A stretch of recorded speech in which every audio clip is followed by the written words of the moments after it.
اللہ ہی اللہ کیا کرو، دکھ نہ کسی کو دیا کرو، جو دنیا کا مالک ہے نام اسی کا لیا کرو۔ السلام علیکم ورحمۃ اللہ وبرکاتہ۔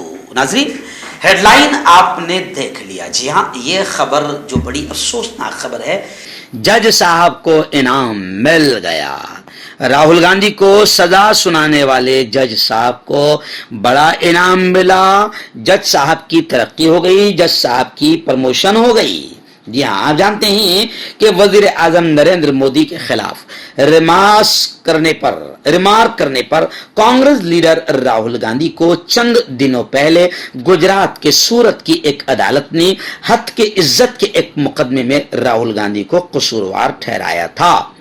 جی ہاں، اور پھر راہل گاندھی کو 2 سال کی سزا سنائی، اور اسی بنیاد پر وہ کیس بھی کیسے شروع ہوا تھا سب نے دیکھا کہ ملک میں کیا چل رہا ہے اور کس طریقے سے عدالتوں کو بھی خریدنے کی کوشش کی جا رہی، بلکہ کچھ کو تو خرید بھی لیا جا رہا ہے اور کچھ جج کو تو خریدنے میں کامیاب بھی ہو جا رہے ہیں۔ تو اب جناب، راہل گاندھی کے کیس میں کیسے دفن کیے ہوئے کیس کو زندہ کیا گیا تھا وہ سب کو معلوم تھا۔ اب جج نے راہل گاندھی کو 2 سال کی سزا سنائی، اس کا نتیجہ یہ نکلا کہ پھر راہل گاندھی کی پارلیمنٹ کی سدسیتا ختم ہو گئی، کیونکہ راہل گاندھی پارلیمنٹ میں بھی بار بار پوچھ رہے تھے، مودی جی اڈانی سے اپنا رشتہ کیا ہے بتائیے تو صحیح۔ اور راہل گاندھی بار بار مہنگائی کے خلاف مدعے اٹھا رہے تھے۔ راہل گاندھی کو سزا ملنا ضروری تھی، کیونکہ راہل گاندھی نے پورے ملک میں ایکتا کا، امن کا، شانتی کا اور بھارت جوڑو کا ماحول بنایا۔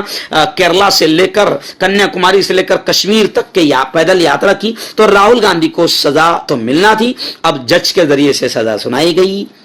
جی ہاں، 2 سال کی سزا، پھر راہل گاندھی کو بڑی سزا مل گئی، پارلیمنٹ کی رکنیت سدسیتا ختم ہو گئی۔ اب ظاہر بات ہے کہ جج کو اس کا کوئی تو انعام ملنا چاہیے۔ اب جج صاحب کا پروموشن ہو گیا۔ جیسے آپ کو یاد ہوگا کہ جس جج نے رام مندر کے حق میں فیصلہ سنایا تھا، اور کیسا فیصلہ سنایا تھا کہ سارے جج بھی حیران تھے، پورا ملک بھی حیران تھا کہ ایک طرف تو سپریم کورٹ یہ بھی کہہ رہی تھی کہ بابری مسجد کو گرانا یہ جرم ہے، یہ آتنک ہے۔ جی ہاں، سپریم کورٹ یہ بھی کہہ رہی تھی کہ بابری مسجد کسی مندر کی جگہ نہیں بنی، لیکن ساری چیزیں ہونے کے باوجود بھی فیصلہ سنایا گیا رام مندر کے حق میں۔ تو اس جج کو بھی کتنا بڑا انعام مل گیا ہے، وہ بھی آپ نے دیکھا ہوگا کہ وہ جج کو کتنا بڑا انعام ملا۔ تو ایسا جو بھی جج بی جے پی کے حق میں فیصلہ سنائیں تو ظاہر بات ہے کہ اس کو انعام سے نوازا جانا ضروری ہے، فرض ہے۔ تو اب یہ جج جس نے راہل گاندھی کو سزا سنائی، اس جج کو بھی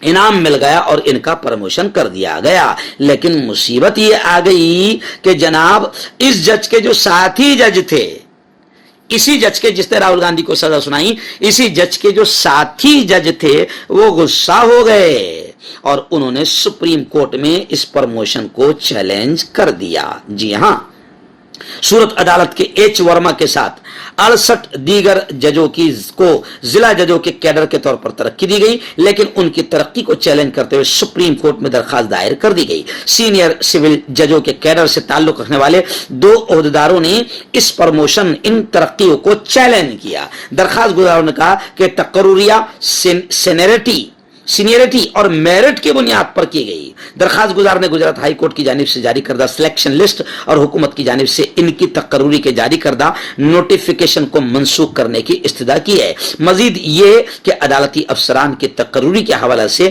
میرٹ کم سینئرٹی کی بنیاد پر نئی فہرست جاری کرنے کی استدعا کی گئی ہے۔ یعنی کہیں نہ کہیں دنیا دیکھ رہی ہے، دنیا سمجھ رہی ہے کہ آخر اس ملک کو کس موڑ پر لے جایا جا چکا ہے۔ عدالتیں بھی ختم کی جا رہی ہے، لا اینڈ آرڈر اور قانون کی اہمیت بھی ختم کی جا رہی ہے، اور کہیں نہ کہیں سنویدھان کو بھی ختم کرنے کی کوشش کی جا رہی ہے۔ اس لیے کوئی بھی بھارتی اگر بھارت سے محبت کرتا ہے تو اب اس بھارتی کو اٹھنا ہوگا اور اس ناپاک سسٹم کے ذریعے سے جو ملک کو چلانے کی کوشش کی جا رہی ہے، اس ناپاک سسٹم کو بدلنا ہوگا۔